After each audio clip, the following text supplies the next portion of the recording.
The broadcast is now starting. All attendees are in listen-only mode. Hello, and welcome to the ALCTS webinar on Library Project Management 101. This will serve as session 2 in our two-part virtual pre-conference on this topic. I'm Erin Elsie, and I'll be your host for today's webinar. Our presenter today is Lisa Jenkins. Lisa is Deputy Chair of the SILP Information Literacy Group and was involved with the LILAC conference for 9 years. She has 15 years experience working in libraries and is now self-employed. Lisa specializes in providing dynamic and interactive training and facilitation for information professionals from across the UK.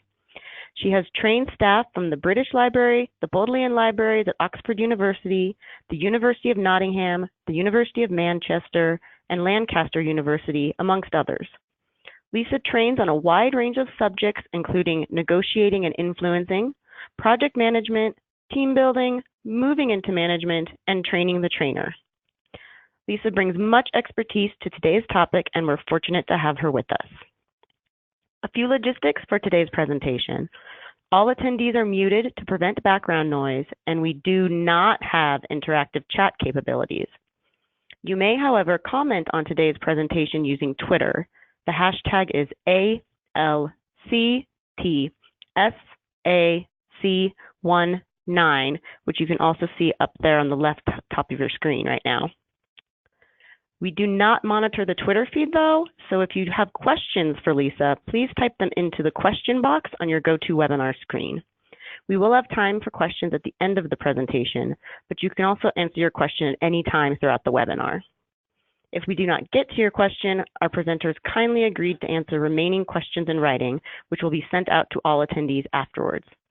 This webinar is being recorded, and you will receive an email with links to the recording and presentation slides shortly after the webinar concludes. And now I'll turn it over to Lisa. Note that there will be a slight delay as we change presenters.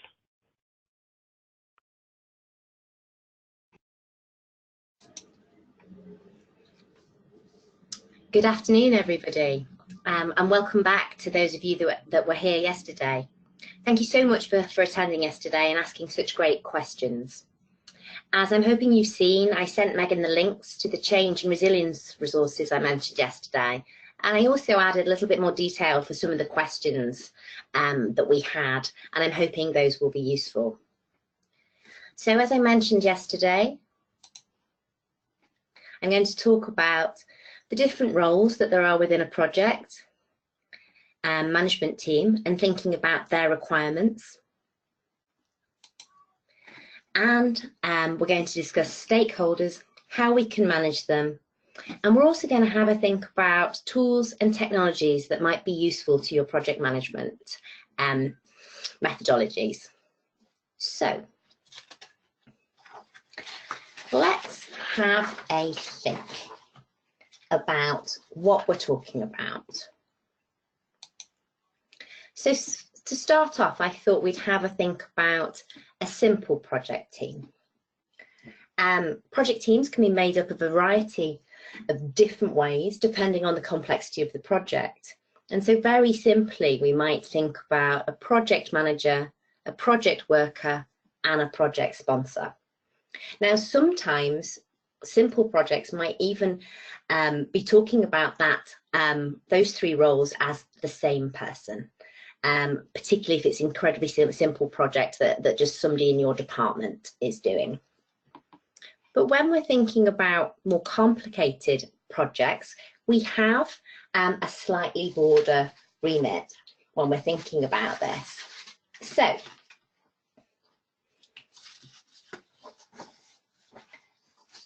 some of the things that I would like to talk to us about today are the fact that in slightly more complex projects, we might well have a sponsor, a project board, and project managers, or even multiple project managers. So I thought we could go through each of those terms individually so that we could explore those in a little bit more detail. So let's have a think about the project sponsor. As you can see from the slide, we're talking about somebody that's responsible for making sure that the project is a success and delivers all it's set out to. But also a sponsor might act as a mentor to the project manager or managers. They could resolve problems that the project manager can't, possibly things that are above the project manager's authority or responsibility. So it could be items like conflicting objectives or project risks, anything that's possibly not within the remit of the project manager role.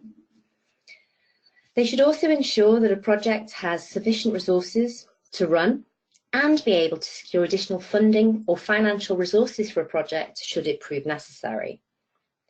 They should also be the champion or advocate for the project, especially with other members of the senior management within the organisation that the project is falling within. So, project board or steering group. Some complicated projects are large enough to warrant a board or a steering group, and they usually have key people representing the different interests in the project and are usually chaired by the project sponsor that we've just mentioned. They typically include a number of other senior stakeholders as well as the project manager. These are the key people who have the ability to get things done on the project. Their role is to oversee the project and to keep it moving in the right direction. Project boards should be set up at the beginning of the project cycle and operate until its very end. And they're essentially responsible for governance, strategy and direction, decision making, and approving budgets or extra allocation of resources that might occur because of any issues or troubleshooting issues that might have to be dealt with.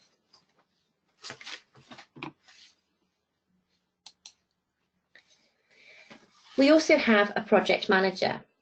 Now, obviously, this is a role that would be in simple projects or complex projects, but that manager is responsible for the day-to-day management of the project. They'll be involved in defining the project with the sponsor and then ensuring that the project is delivered on time, to budget and to the required quality. They're going to ensure that the project is effectively resourced, and they manage the relationships with a wide range of groups. They'll agree, manage and monitor against the project plan, allocating work packages to individuals within the project team for them to complete. They'll also be part of the reporting structure.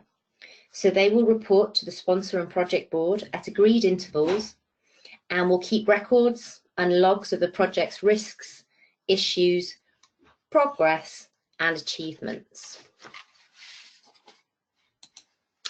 The next slide I created because I thought it might be useful to have a very quick visual of some of the things that I've just mentioned. So we can see I've got two diagrams there that I have created. I love smart art in PowerPoint. And you can see that the top diagram is a simple project, and the diagram at the bottom is something that's a lot larger and has 3 different teams. I was just hoping that might give you a quick visual to help with some understanding. So, what sort of things do we need to be an effective project team? Well, actually, project teams actually need a lot of the same things that any team needs to work well together. Everyone needs a good environment to work in, and everyone needs the right equipment to do the work. So thinking about what sort of things are available can be important too. What sort of spaces are available? Project teams need a manager that communicates honestly and clearly and understands what the team is expecting from them as their leader. A project team also requires a great introduction to the project so that they all understand and can clearly articulate the brief, particularly its aims and objectives. And it's great if staff understand, but it's also a really great measure of understanding if they can talk to you about it as well, if they can tell you or rephrase it or paraphrase it back to you so you can really check that they understand properly. They also need a good understanding of their own place within the team and what their tasks and responsibilities are, and what you expect of them. They need knowledge of the key deliverables, the expected timeline, and the delivery dates and milestones, because they need to know if things are going awry. They need to know specifically that they can tell you as soon as possible, and so that you can then arrange contingency plans and things like that around any issues that might come up. And talking of that as well, they need to have the ability to discuss those areas of concern with you and with their co-workers. So there needs to be quite a lot of trust in that area. Particularly if you're working in a project, if there is a blame culture, then people aren't going to tell you when things are going wrong. So that trust is really key, because we need people to be able to tell you when things are going wrong, when mistakes have been made, or when deadlines are not going to be met. So it is thinking about, well, how do we do that? And I think if you are having a good induction meeting, then possibly you could have a discussion about what people are worried about. And essentially being that open from the very beginning will hopefully allow them to see that you can be trusted with good news and bad news, and they'll hopefully start being able to think that they can feed back openly and honestly throughout the project cycle. So the other thing I was going to talk to you about as well is that, and it's possibly really, really obvious that I'm going to say this now, but I train a lot of people who are moving into management roles. And I always remind them that happy and motivated staff are more productive, produce higher quality work, and are more willing to go the extra mile for the team that they are working for. So I know that seems an incredibly trite thing to talk to you about, talking about, well, managers need to make sure that their teams are happy, but there is something there as well, that happy and motivated staff also have probably learned to trust the people around them and will be more open and honest. So again, this will enable the team to be more effective and to troubleshoot quickly and effectively. So we have a slide now that sort of echoes one of the questions that we had yesterday when somebody was talking about skills for project managers. And I'm delighted to say I did actually mention all of these, even though it was on the spot. So for those of you that weren't here yesterday, we talked about being flexible, being able to manage change and learning about change processes, and knowing the importance of reviewing lessons learned.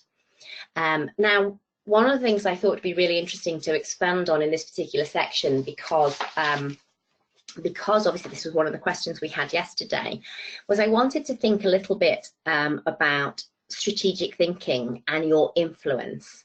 Because one of the things I think is really important is that it's a good idea to check if the project aligns with the library strategy, or in fact the organisational strategy, and that's depending on where your library sits.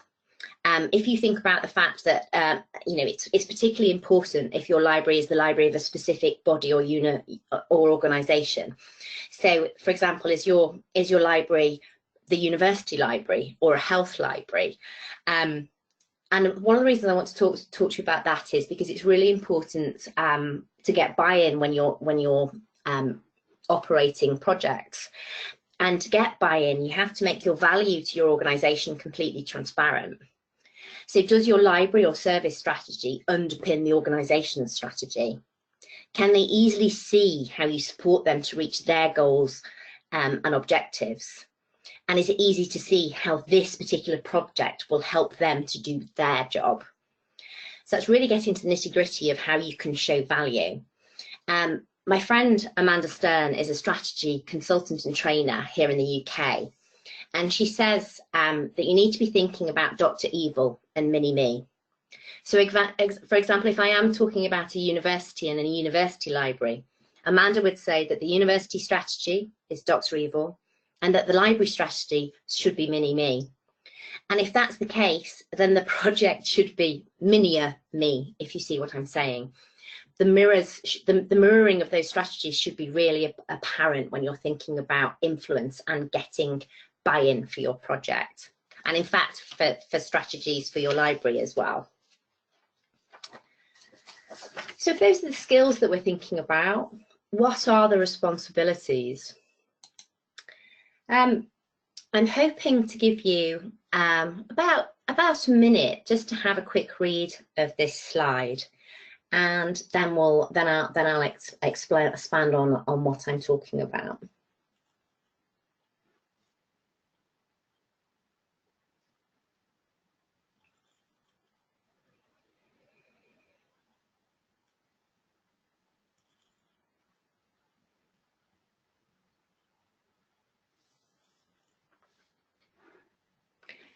So I think the slide that you can see reflects all of the aspects of project management that we've mentioned yesterday and even today so far. And I actually had a look for project management job descriptions, and there's an organisation that we have in the UK which is a graduate career hub, and they are based through a lot of universities. And they have the job description of a project manager that says that what they do as a project manager is that they initiate the project. They check feasibility and work out budgets, teams and resources.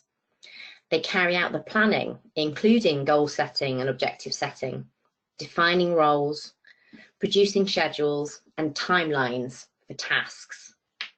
They select, lead and motivate the project team. They manage the project, including coordinating the project team to keep them on track and keep the project on budget. They carry out monitoring and control activities in order to track the progress of the project. They identify and manage risks. They implement changes throughout the process if necessary. They report regularly to the project board and stakeholders. And they also close the project, evaluating successes and challenges to enhance learning for the next project.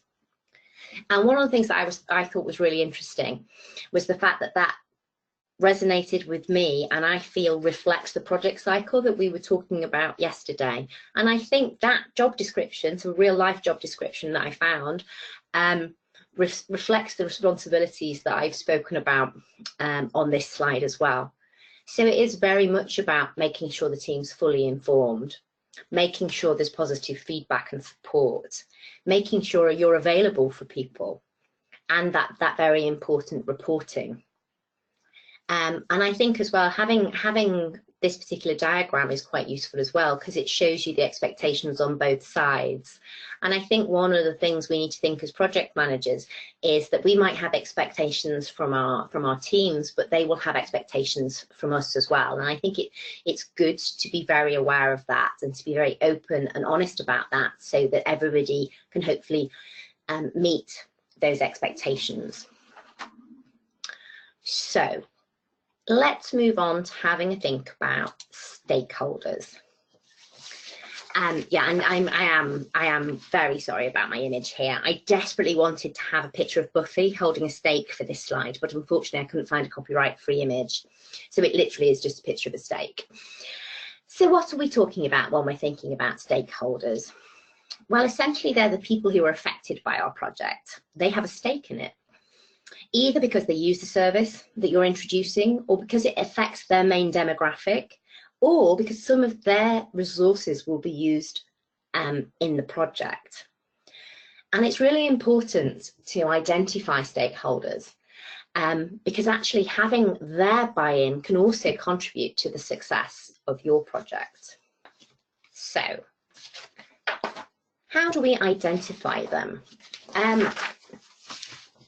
I've done this with teams in the past, and one of the things that we have done is a really large brainstorming session. So literally with flip chart paper and lots of pens, and just trying to think about anyone that might have an interest in our project. And what I've done here is I've had to think about libraries in general and some of the types of projects that might be being done. And sort of this is a very, very rough and very generic sort of starting point, but people who might be interested in projects that are being done within library services are obviously the library senior managers. It's obviously the library's patrons, or even new patrons that might be coming. It's the project team, the library staff, especially if it's a project team that has just got a few members of staff, but actually all of the library staff are going to be using the new software, the new management system, or anything at all that the project is implementing. We have the general public could be interested, particularly if it's public libraries, or they could be interested if it's a university that allows the public in. The local community might well be interested as well.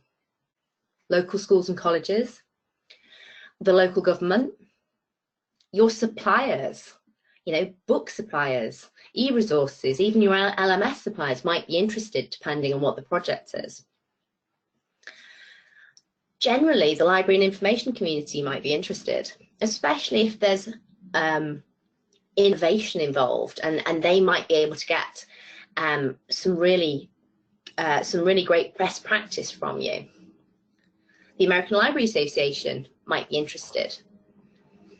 Family history organisations, local archives, or the press. All sorts of different people might be your stakeholders.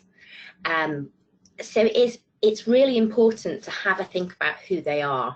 And like I say, this is a very, very generic list. And when you're doing your own projects, you'll need to think about the context that you're working in. But you can see that depending on what you're implementing, there could be a wide variety of different people affected and interested in the outcomes of what you're doing. So once we've identified our stakeholders, well, how do we work out what they need to know? Well, we need to have a think about understanding our stakeholders, because we want to know how we're going to work with them and how we're going to share information with them. What sort of information do they need? How much information do they need, and when? So some really good questions for you to think about are, so who are these people and what do they do? What are their priorities? What are their interests? What do they need from the library? What does the library need from them? Why are they invested in the outcome of the project? What motivates them most of all? How does the project benefit them? And what information do they need from you, and how should you communicate it? And it might well be that you start thinking about channels at that point as well. What kind of channels of communication do they use predominantly? Like I say, those are really useful questions, but sometimes it can be a little bit hard because sometimes we're making assumptions. And I think sometimes what will help me to put my place or put myself in the point of view of the person I'm thinking about is I'll go as far as creating a pen profile. And so sometimes what I'll do is I'll really flesh out the stakeholder I'm thinking about. So I'll give them a name. I'll talk about, who they are and that sort of thing. And I remember once doing a training session about stakeholders at a university library, and the team I was working with really came with me. I know one of the teams were talking about a pen profile for Steve, 35 years old. He was a lecturer in economics, and he always wore a vest and never a tie. And they said that as soon as they began to picture him in their head, they found it easier to answer the questions that I was asking about them. So that can sometimes be a technique for when you're thinking about people's interests. But again, some of those ways of understanding your stakeholders are very much based on guessing, now intelligent guesswork, but still guessing. So sometimes, where you can, focus groups and asking people questions, what are they interested, might also help you to answer these questions. The other thing that we also need to think about is prioritizing our stakeholders. Because as I said before, your stakeholders is important because they can contribute to the success of your project, and they can also impede your project if they feel it's not going the way they want, or they're not keen on what's going on, or if they don't understand the benefit of what you're doing. So again, thinking about identifying your stakeholders, understanding their interests, and then prioritizing them is really important. And particularly if you think about you know, we have social media and news can go really viral. So sometimes, you know, stakeholders can have a massive effect on different projects. So some of the things that we need to think about are the motivations of our stakeholders, and sometimes thinking about, well, how important and powerful are they? What influence do they have? And by that, I mean, have they the power to stop the project? Or have they got the power to help the project? And that question, do you need their buy-in or cooperation? It might be that you just need to explain so that they really get why you're doing what you're doing. But it might be that you need cooperation if they're a stakeholder that's sharing resources or that you need to work with. But answering questions like this can help you work out how much effort is required to work with them or communicate with them.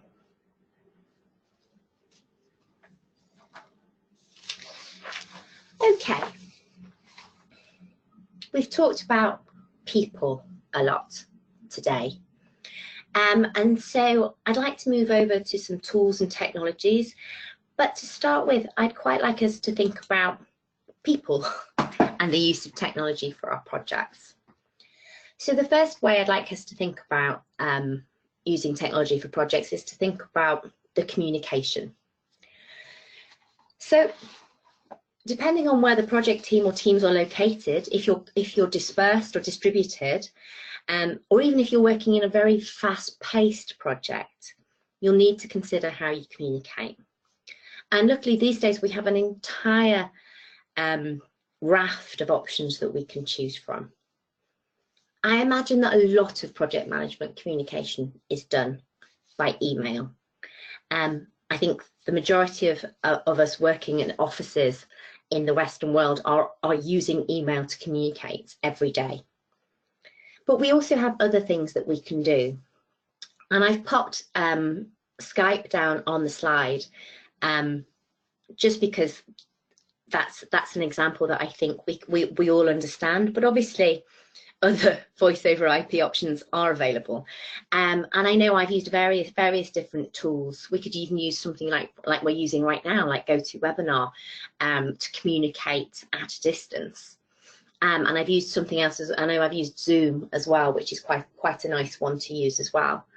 But we've often got the things that our computers come with as well. So Instant Messenger, Microsoft Teams, anything like that can be used. But even social media could be used to communicate, especially if you're thinking about, I don't know, closed Facebook groups or private messaging and things like that. Things can be used in various different ways, so they're not open for everybody to see.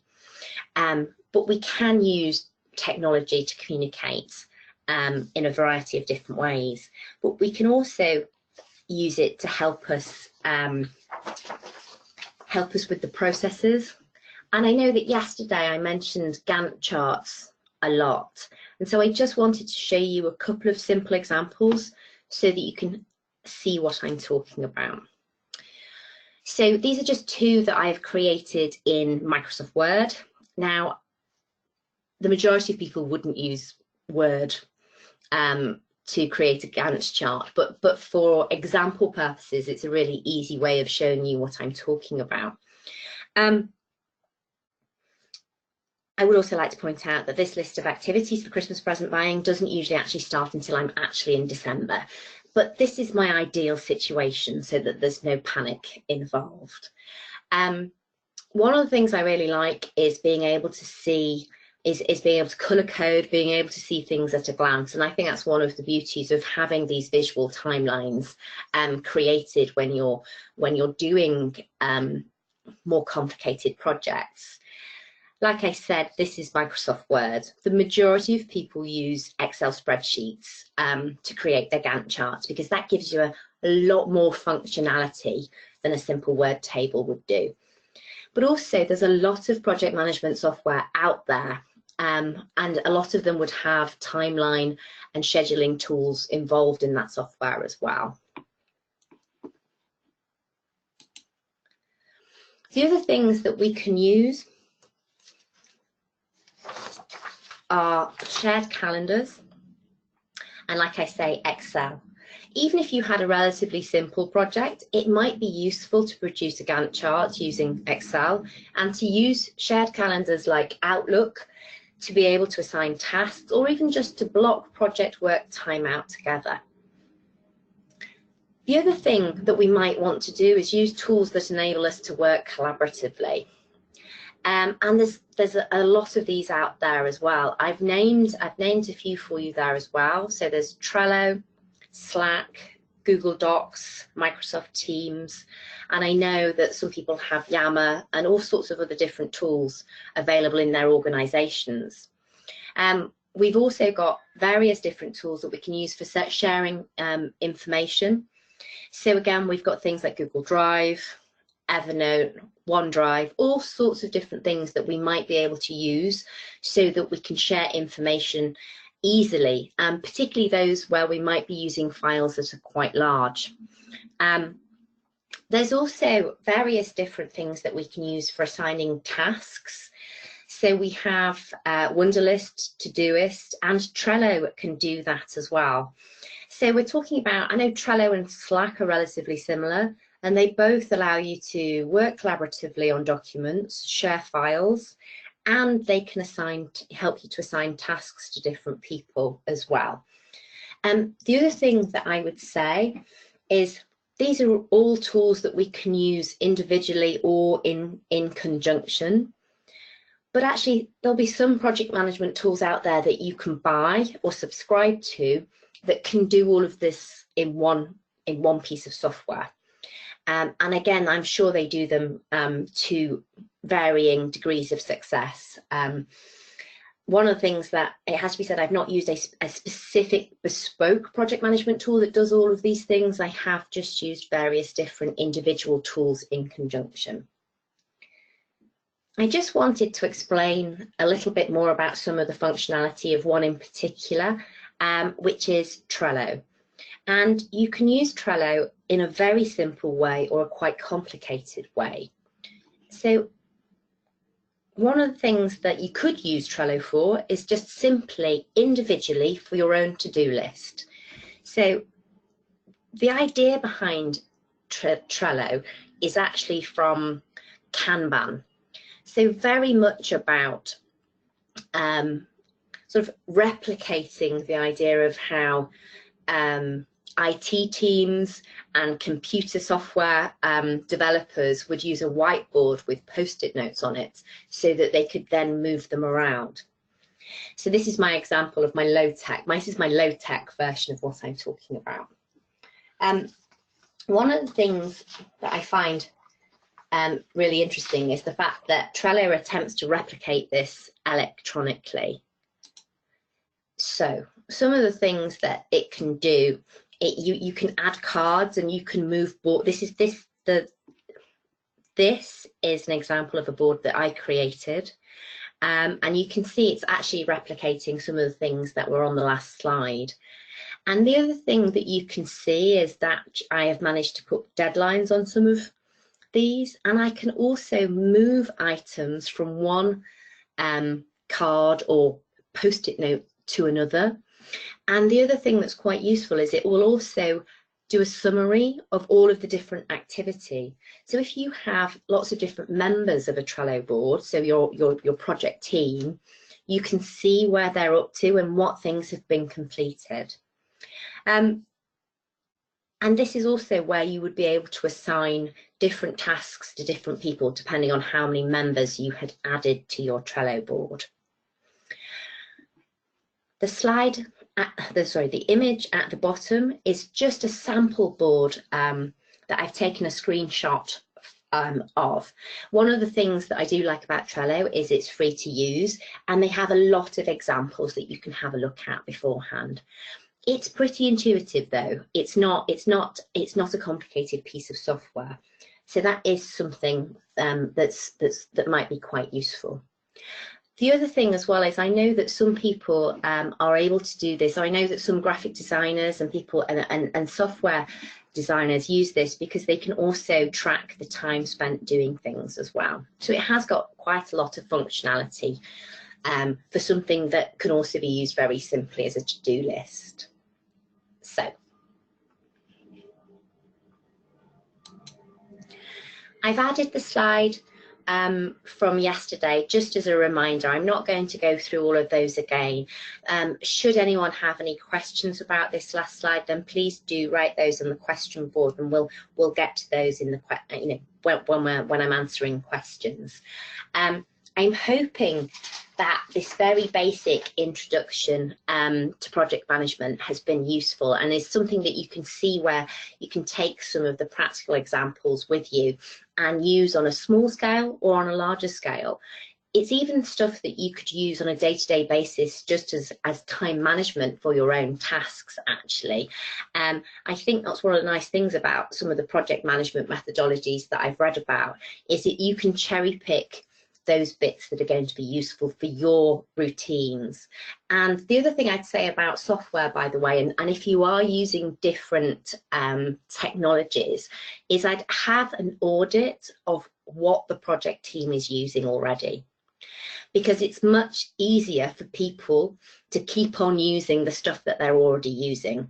I know when somebody suggested, and I have used Slack, but because I use Facebook and Trello, when somebody suggested an extra one, and my heart sank a little bit, and I did use it when we were doing a project, and it was absolutely fine.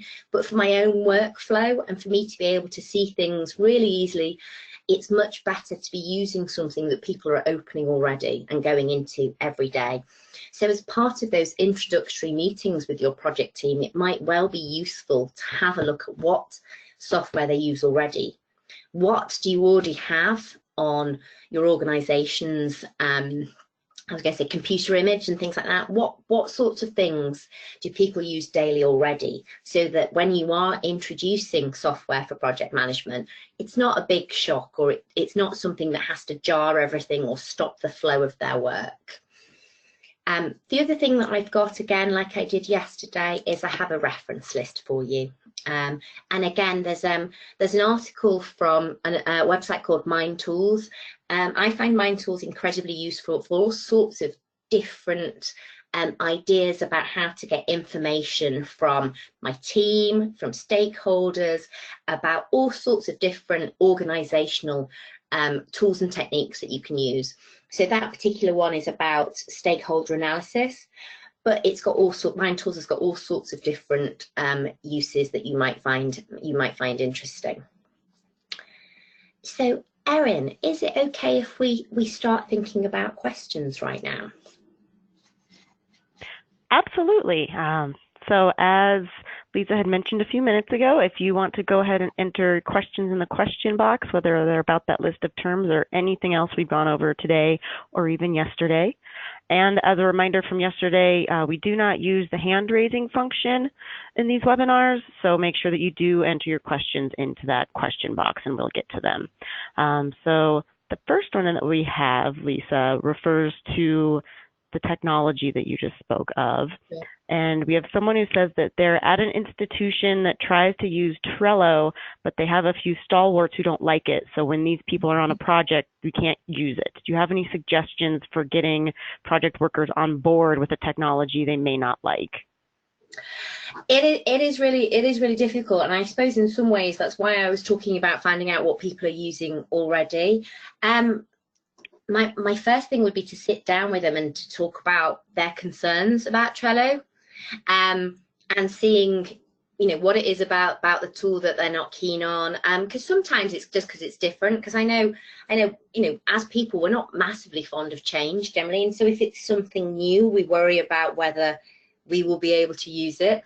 But if it is just a worry about use and things like that, then that's something that's relatively easily dealt with some training and with some hand holding and just explanations. But it's thinking about whether it's something deeper than that, and you're not going to find that out unless you actually ask questions about it, I don't think.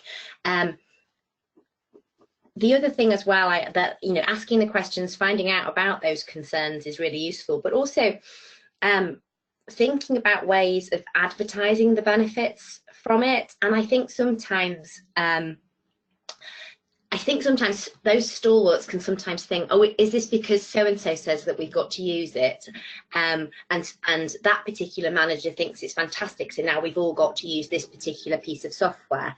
And I think sometimes having a look around the rest of the institution and finding some case studies about how people have used it and why they found it useful might be an idea, because that way as well, you've not just got, you're not the person that's just the one that's saying that it's great. You've got some other people backing you up as well.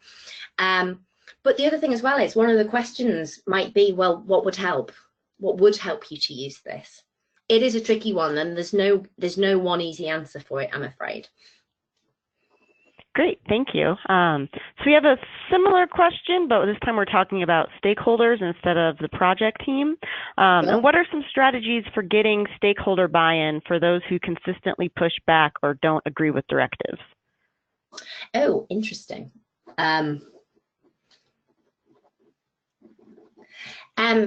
Sometimes I'll talk about, depending on what it is, again, I know I'm paraphrasing everything with that to begin with, aren't I?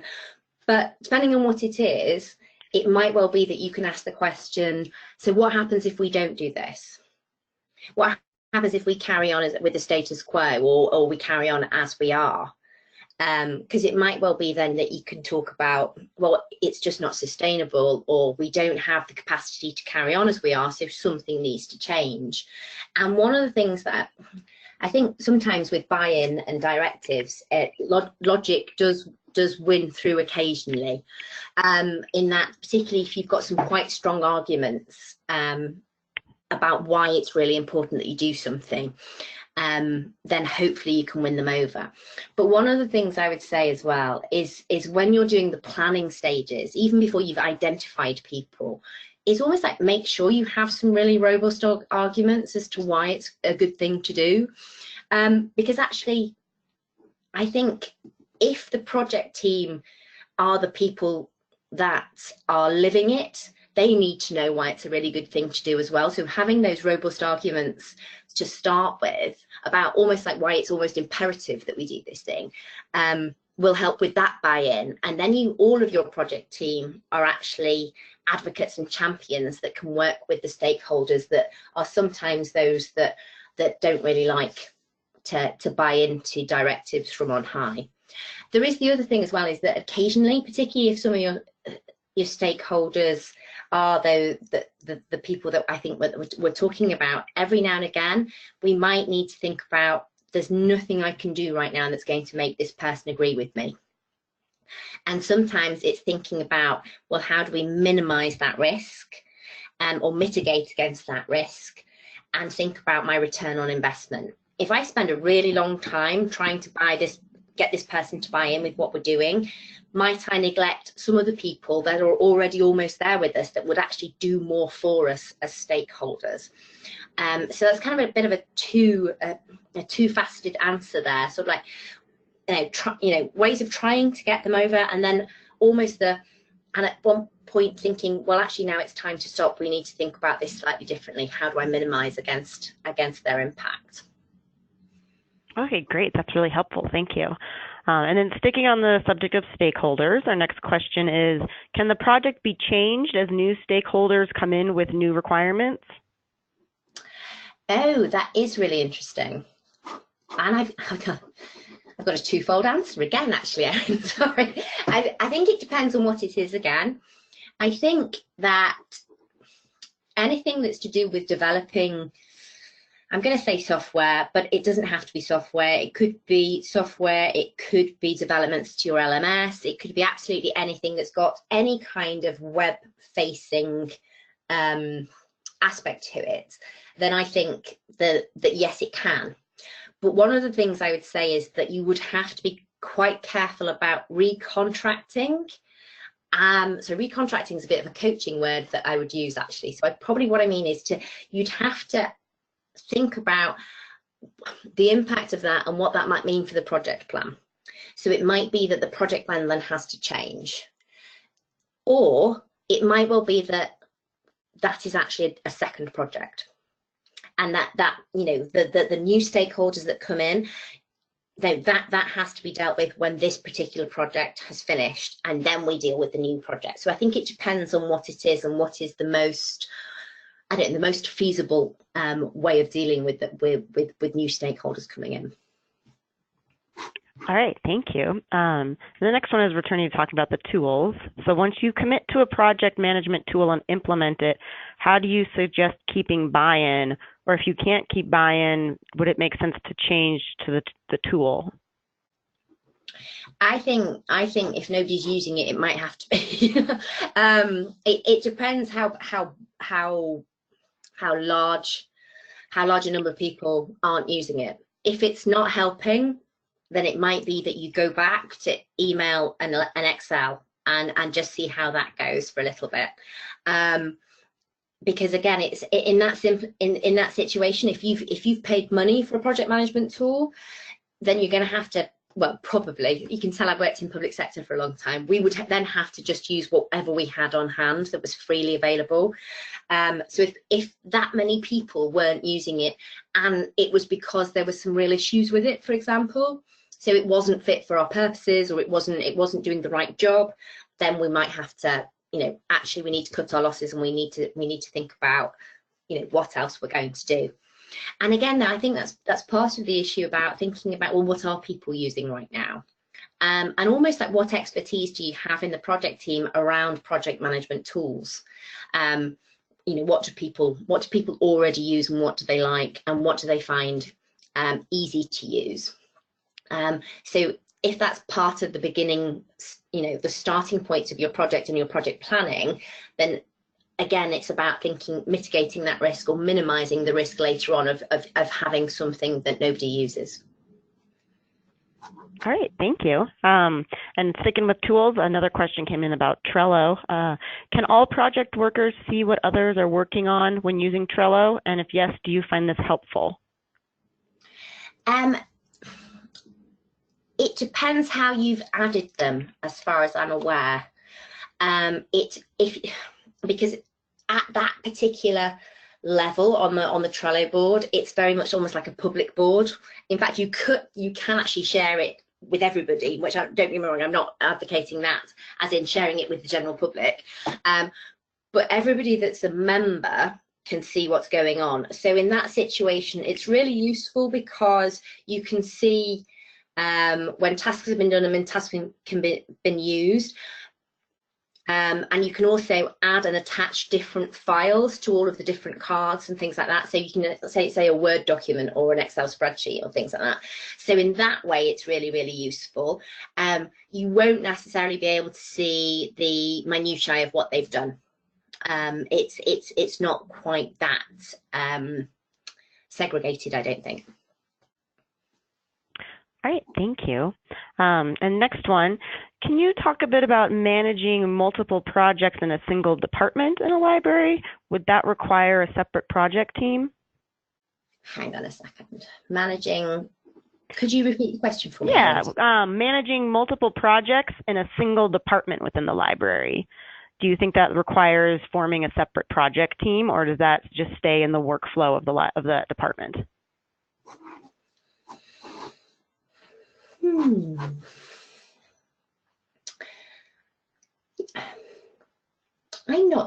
I'm not sure there's a clear-cut answer for this one, Erin. I'm going to say my all-time favourite. I must have said it about 6 times already today, that I think it depends on the types of projects that you're talking about, and whether it works as part of the day-to-day workflow of that department. I think it can be really useful to have a separate project team to manage the other projects. But again, it depends. Would that mean extra recruitment? Do they have other work that they need to do, or are they just specialists in project management? And I also think it depends on whether it's a department that's dealing with a lot of innovation at one go, for example. So I think it would really have to be sort of context driven for me to think about that properly. I could probably have a think about that and give somebody a little bit better idea of something tomorrow or in a couple of days. Do you think that's okay, Erin? I think that's I feel like that's quite a complex question that I want to give a little bit more thought to, if that's okay. Yeah, that would be great. Thank you. So our next one is, what is the project manager's duty if a project worker's struggling with their responsibilities, say time management or responding to emails? Is it the project manager's role to address this, or is it their supervisors? I suppose it depends on how you would on who's doing the line management at that point. For me, I think if it was somebody that was doing sort of, so for example, a project worker might well be spending half of their time on the project and half of their time doing what would normally be part of their role, if you see what I mean. So it might well be that the normal part of their role, they have a line manager, or it might be that the project manager is now their line manager for a short period of time. With all of those things, I think it comes down to performance management. And with that, I don't mean necessarily going straight to like formal performance management, but there's a few questions that you can ask to work about, well, why is it they're struggling with it? Because people generally don't perform because of 4 different things. One of them is that they don't know how to do it. So it might be that they've not had the right training. So they just don't know how to do it. It might well be that they've never had any feedback on anything. I know, having worked in university libraries for a long time, occasionally we had a member of staff who it felt like they'd just been left alone for a very long time and they hadn't ever been told that the thing that they were doing affected other people's work, or or that sort of thing, and they just never got the right feedback. They were never told that it was a problem. So it's that they don't know that there's something wrong. We also have the odd person that just doesn't want to do something, and that's obviously definitely that formal performance management thing. And it's just thinking about, well, why is it that they're not doing it? If it's something that's really affecting you, it might be that they need a bit more training. In which case, I think there's something to talk about there with their line manager. But I think if it's particularly time management and stuff like that, you can, as the project manager, it is something that you can talk to them about, because I think particularly with project management, it's really key to cover the other reason that people don't perform, is that they do not know sort of like the standards that you expect for them. And so I think really early on, it's really clear to make sure they do know almost like how good you need something, what timescales are in place, and all of this sort of thing. Because if those expectations are managed to start with, you can then talk to them about why this isn't working at the moment, and talk about a solution for helping them to get better at what it is that they're struggling with. So for me, it depends really. Again, she says for the 17th time. It could be something that both the line manager and the project manager talk about together and come up with a joint solution. It could be that it's useful to have that conversation anyway, because it could be that actually the line manager's never had a problem with this member of staff and time management or whatever it is. So it could be something else that's going on, like stress or something like that, that's causing factors. So I think again, it really is going to be a case-by-case basis on that one. All right, great, thank you. So we do have one more question. We have time for more than one if any more come in, but otherwise we'll stick to this one. And it's, can you talk a little more about what a project board, who it would consist of, maybe within a specific project in mind?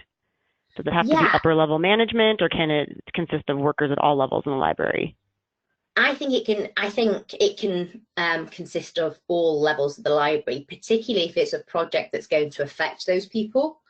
And in fact, I'd actually say if it was a project that's going to affect those people, then a representative or a couple of representatives from lower down the library would be really important, actually.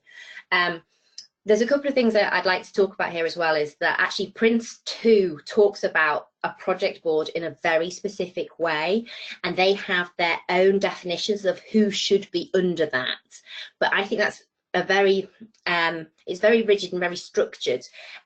So you could have a look at some of the Prince2 documentation, and they will talk about customer and supplier and executive and senior user and things like that. So that's one way of looking at it in a very Prince2 focused way. I think if we're talking about it slightly more generally, I think it's really useful to have somebody that uses the service if possible. I know that's not always going to be possible, but that might be quite useful. It's going to be useful to have people that use whatever you're implementing. So people, in my mind, I'm thinking about, people on an inquiry desk. If they're using the LMS, they need to be able to see how it works, and they need to be able to have input in some ways, because actually sometimes you might miss something as possibly a senior manager because you don't use something every day with, in a very practical, real sense with patrons.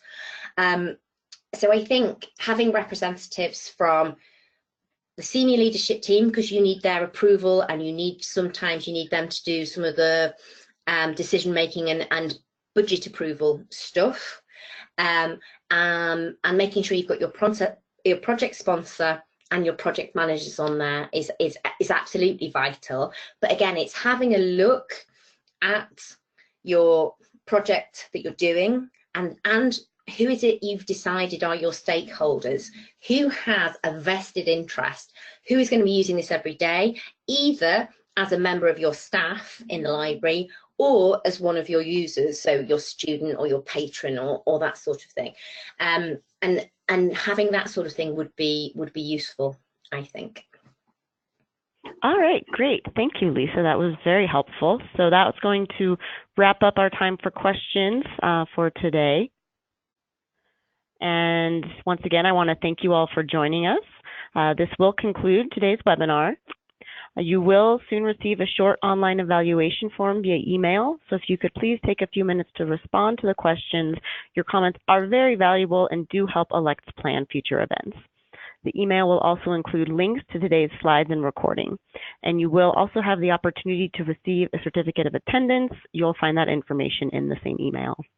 Once again, thank you to our presenter, Lisa Jenkins, and to members of the ALCTS Continuing Education Committee, the ALCTS Office, and the ALCTS Program Committee. ALCTS has 2 pre-conference events taking place at ALA Annual on June 21st, which you'll see now on your screen. You can also see the website for more details and to register. And once again, thank you all for joining us today. This will conclude this virtual pre-conference on Project Management 101, as well as the webinar season for spring for ALCTS. We do hope that we'll see you at ALA, or that we'll see you in the fall when our webinar season picks up again. This will conclude today's session. Thank you, everybody. Good luck with it all.